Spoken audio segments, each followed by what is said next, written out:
Boomerang. এবার কুণালের বিরুদ্ধে মারাত্মক পদক্ষেপ করতে চলেছে তৃণমূল। রবিতেই অ্যাকশন। বৃহস্পতিবার রাত থেকে কুণাল নামে সরগরম রাজ্য রাজনীতি।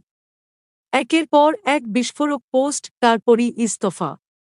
শুক্রবার তৃণমূলের রাজ্য সাধারণ সম্পাদক ও মুখপাত্র পদ থেকে শুক্রবার ইস্তফা দিয়েছিলেন কুণাল ঘোষ। রবিতে আরও এক ধাপ এগিয়ে কুণালকে শোকজ নোটিশ পাঠাতে চলেছে দলের সর্বোচ্চ নেতৃত্ব।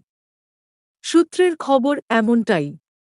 শনিবার সন্ধ্যায় নিজের এক্স হ্যান্ডলে কুণাল লেখেন, আমি তৃণমূলের রাজ্য কমিটির অন্যতম সাধারণ সম্পাদক ও মুখপাত্রের পদ থেকে ইস্তফা দিয়েছিলাম। খবর পেয়েছি, শুধু মুখপাত্র থেকে ইস্তফার অংশটি গ্রহণ করা হয়েছে। দলের কাছে আমার সবিনয় অনুরোধ, সাধারণ সম্পাদক পদ থেকে ইস্তফাটিও গ্রহণ করা হোক। আমি ওই পদে থাকব না। আমি শুধুমাত্র সাধারণ কর্মী হিসেবে থাকতে চাই। সূত্রের খবর, লোকসভা ভোটের আগে কুণাল যেভাবে প্রকাশ্যে দলের প্রবীণ সাংসদ সুদীপ বন্দ্যোপাধ্যায়ের শরীফ ব্যানার্জি বিরোধিতা করে চলেছেন তা মোটেও ভালোভাবে নেয়নি দল। দলের একাংশের মতে দলের কারও বিরুদ্ধে কারও ক্ষোভ জন্মাতেই পারে, তবে তা এভাবে বলা দল সমর্থন করে না কোনোমতেই।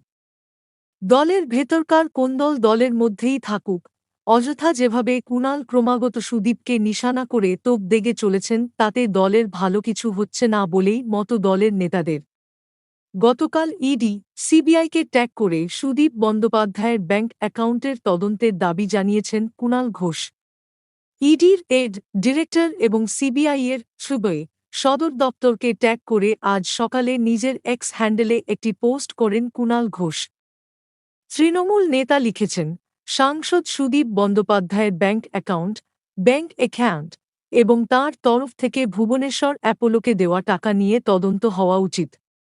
কুণাল লেখেন, তিনি যখন হেফাজতে ছিলেন সেই সময় তাঁকে মোটা অঙ্কের টাকা দেওয়া হয়েছে কিনা অথবা তাঁর হয়ে হাসপাতালকে টাকা দেওয়া হয়েছে কিনা তা নিয়ে যথাযথ তদন্ত হওয়া উচিত।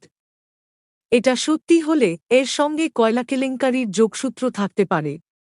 এই প্রসঙ্গে আরও তদন্তের স্বার্থে সুদীপ বন্দ্যোপাধ্যায়কে গ্রেপ্তার করা উচিত।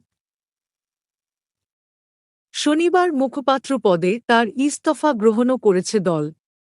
তবে এখানেই শেষ নয়।